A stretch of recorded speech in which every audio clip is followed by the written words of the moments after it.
You're listening to the Options Insider Radio Network, the home of the Options Podcast. For more quality options programs, visit theoptionsinsider.com or search for Options Insider Radio Network in your podcast provider of choice. Listeners can also access all of our programming through our mobile app available in the iTunes and Google Play stores. Select programs are also available via live stream at mixlr.com/options-insider. That's mixlr.com/options-insider. Don't forget to follow along with your favorite programs and submit your own questions for the hosts at twitter.com/options, stocktwits.com/options, facebook.com/theoptionsinsider, or via questions at theoptionsinsider.com.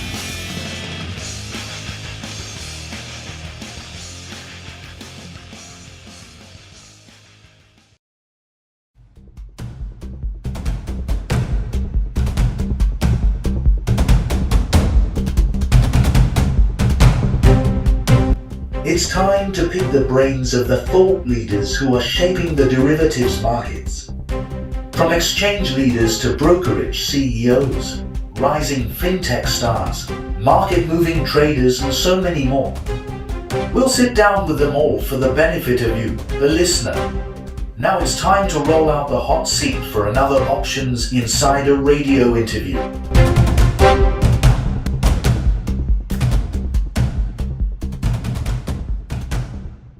All right, everyone, welcome back to the Options Insider Radio interview series here from the Securities Traders Association National Conference. This year, not in DC, shifting gears, coming down to sunny and quite seasonally warm Orlando, Florida here for another round of interviews. The studio is open and we're raring to get going. And first up on the old docket this week is a old friend of the program. He is Sean Feeney, the head of U.S. options over there at Nasdaq. Sean, welcome back to the studio, this time in our sunny Orlando. Mark, great to be here. And it is sunny Orlando, but it's also hot and muggy Orlando. It is hot. Last time we spoke, we were in Asheville. The weather was gorgeous. A little more temperate, yeah. Here, it is unseasonably warm. It's serious business. They were threatening triple digits. And then if it's not 97 degrees, it is torrential thunderstorms. So it's a serious business. But I have some stuff I wanted to talk about. But before we get there really quickly, obviously, this is STA, the Securities Traders Association Conference. They kind of obviously explore a lot of securities, but also the intersection, a lot more options content down here this year. They usually sprinkle a little bit of crypto in somewhere along the lines as well. What is it that brings you and NASDAQ options to STA this year? Well, for me, this is a great event to connect with a lot of my clients who have an interest in the regulatory side of things, right? I'm on a few different committee meetings. I'm on the Listed Options Market Structure Working Group, as well as STA Listed Options, where we talk about the hot button issues that are happening throughout the industry. So being able to meet with all those constituents is certainly valuable. And then a lot of the clients who have an interest in a lot of the regulatory functions that are happening behind the scenes or out forward are, and there's plenty to chat about here today. Some of it on the equity market structure side, which I would rather my colleagues probably present their position more so than myself on the options front, but there's also plenty to talk about in the options side as well. Let's get into some of those options talking points. Everyone, it seems like every time we gather together at one of these events, there's someone new throwing their hat into the options fray. This year is IEX. They're up, I think, a little bit after you to come talk about why they're adding. I've lost track what number we're on. 48, 742. I've lost track of how many venues now. So I'm curious for you. You guys at NASDAQ obviously run a few venues yourselves.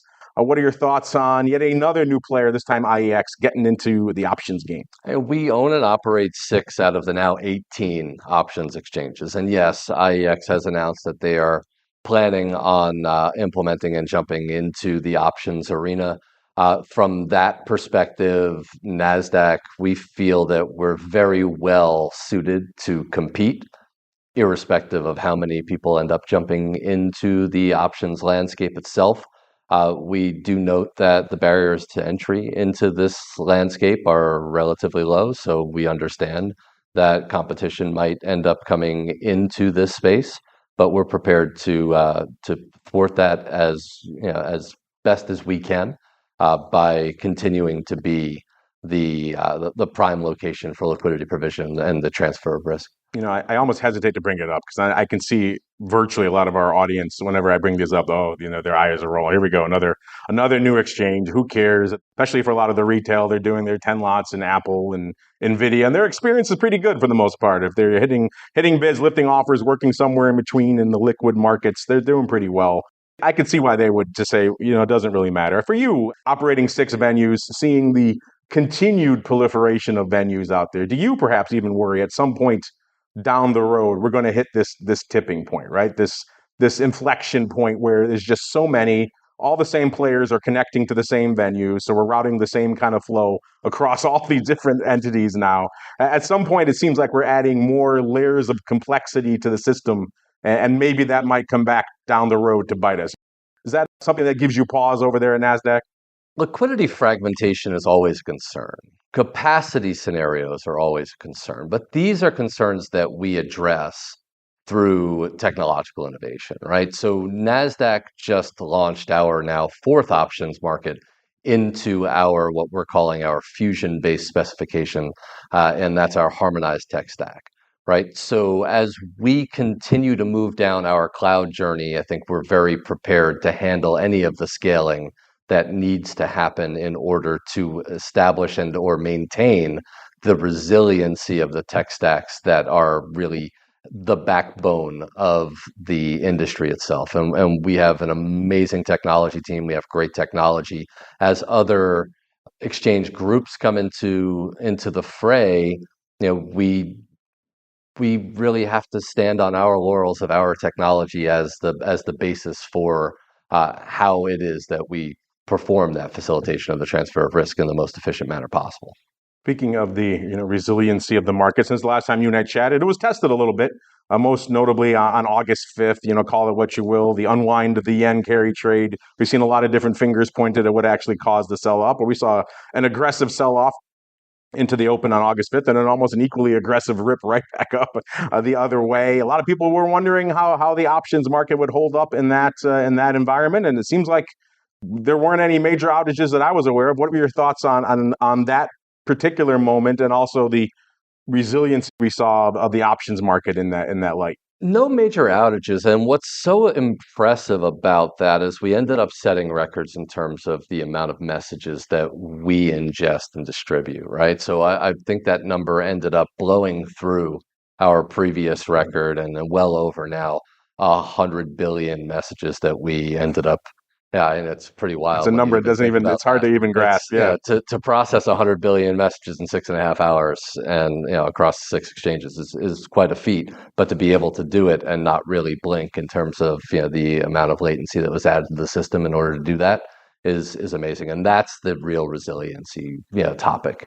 Whether the capacity concerns that exist, and it's like from the fact that we have 1.5 million strikes and 4,500 underlyings that have options that are overlaying those underlyings, and all of the market makers that have to either quote in 60% or 90% of those series, dependent on whether they're lead market makers or not, and ensuring that we have the right amount of resiliency within the industry to handle scenarios like August 5th. I think we have the right market structure in place, and we're doing a great job. Of course, the other interesting thing about August 5th, it was really the first meltdown, and I guess what we're calling the zero DTE era, call it what you will, ever since August of back, what was it, 2022 now? It seemed like a lifetime ago in many ways. A lot of people have been asking the question, a lot of people have been asking us, well, we've never really seen these things tested.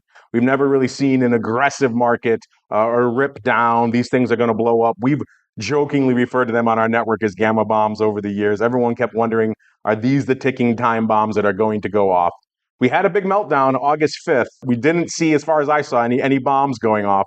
What are your thoughts on this, the market's survivability, resilience in this post-zero DTE era and its first real shakedown test, if you will? We've done so much research around the shorter dated options phenomenon. And what we've really come up with is that market maker positions tend to be on the smaller side. And that helps when it comes to days like August 5th, where we've had this immense amount of volatility in one direction and then snapback volatility in the other direction. And market makers have been very good at being able to be nimble with their position management and their risk management to be there, be the backstop for the liquidity when needed, and then be able to, at the same time, stand up these markets and really have the kind of resiliency that's needed in order to be able to absorb this kind of volatility.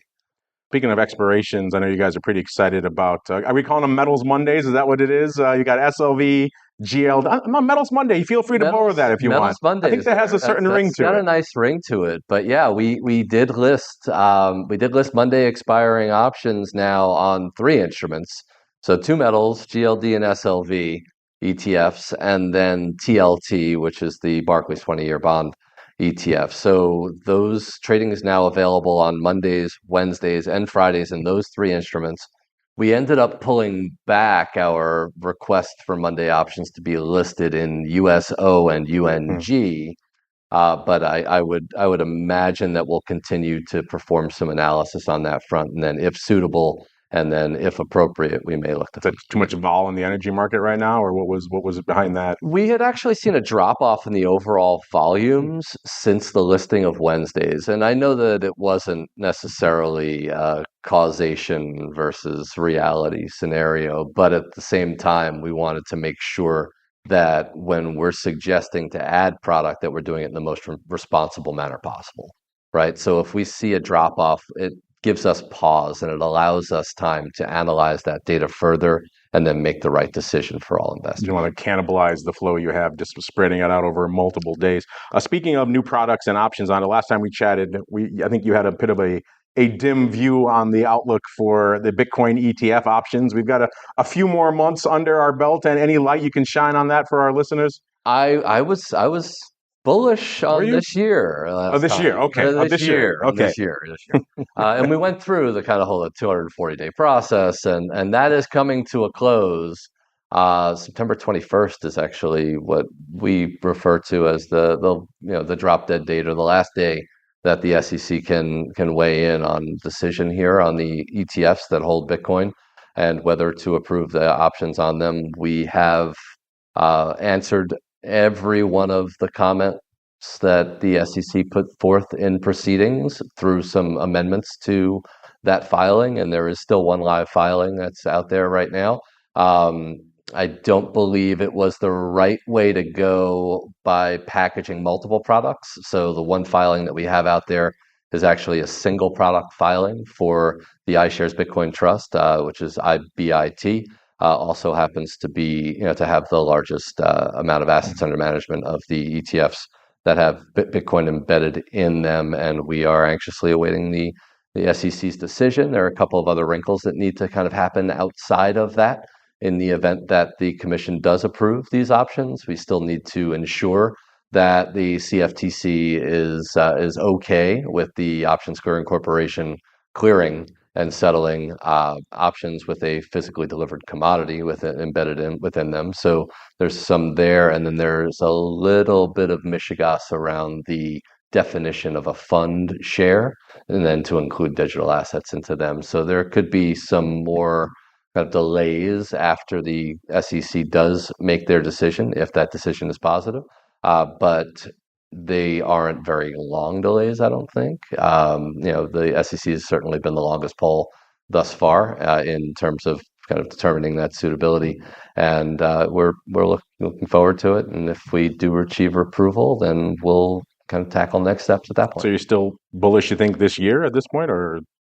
I am mildly bullish for this year. I guess we'll take it. Compared to some other people I was talking to, that's pretty optimistic. So I guess our hardcore listeners will have to settle for that. Speaking of hardcore, when we were down at OIC, I was amazed. I never thought I would come out of there talking as much about flex as I did. It seems like everyone was just, I think the technical term is giddy about flex these days for so many reasons. All these, embedded derivative ETFs out there are just driving so much flow and flex, and using them to convert to get rid of the exercise risk. And there's flow and flex for days these days. So I'm curious, are you folks at Nasdaq, are you as giddy about flex as everyone else seems to be these days? It seems to be the flexiest topic. It is. It is. It's the hot thing. It's something that we have been monitoring for quite some time, and we do have a plan to release an electronically available flex product on the ISE in Q1, Q2 of 25, pending approval from the SEC. So we have taken notice and we have taken action to shore things up, and there are some other more archaic elements of the existing offering on the Philadelphia exchange and that flex offering, which we're looking to button up into 2025 as well. We do notice the volume. A lot of it, I think, is really rates based, right? And when we have this kind of interest rate volatility, and you have many firms that are kind of trying to manage to their balance sheet, and they can do so using strategic trades that have bespoke and very specific and or quote unquote flexible expiration dates and then settlement procedures. You see a lot of the activity kind of melting into that. And then the increase that we've seen in AUM of ETFs with options embedded within them has just been the icing on the cake. It's a smaller percentage currently of that flex volume, but as we continue to see the AUM building in those instruments, will continue to see additional volume in flex. So overall, long term, as we have interest rate volatility, there's going to be more flex volume. And then as we continue to pick up the AUM and these option embedded ETFs, continuing to have that bull train running on flex. So yes, we are bullish on flex.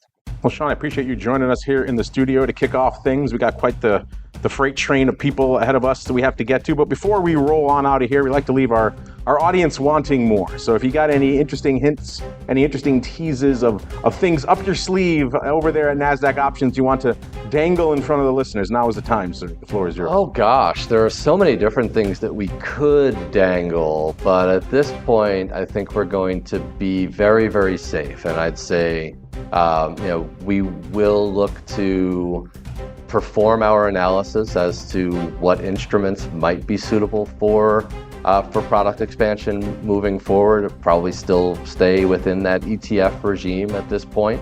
But Nasdaq is committed to putting the right product in front of the industry and in front of investors. So I'd say to look for a little bit more of that in 2025. Awesome. Well, I appreciate you joining us here today, and we'll look forward to seeing how all this, we covered a lot of ground, how all this unfolds in the marketplace in the coming months. Thank you very much for having me. You're listening to the Options Insider Radio Network, the home of the Options Podcast. For more quality options programs, visit theoptionsinsider.com or search for Options Insider Radio Network in your podcast provider of choice. Listeners can also access all of our programming through our mobile app available in the iTunes and Google Play stores. Select programs are also available via live stream at mixlr.com/options-insider. That's mixlr.com/options-insider. Don't forget to follow along with your favorite programs and submit your own questions for the hosts at twitter.com/options, stocktwits.com/options, facebook.com/theoptionsinsider, or via questions at theoptionsinsider.com.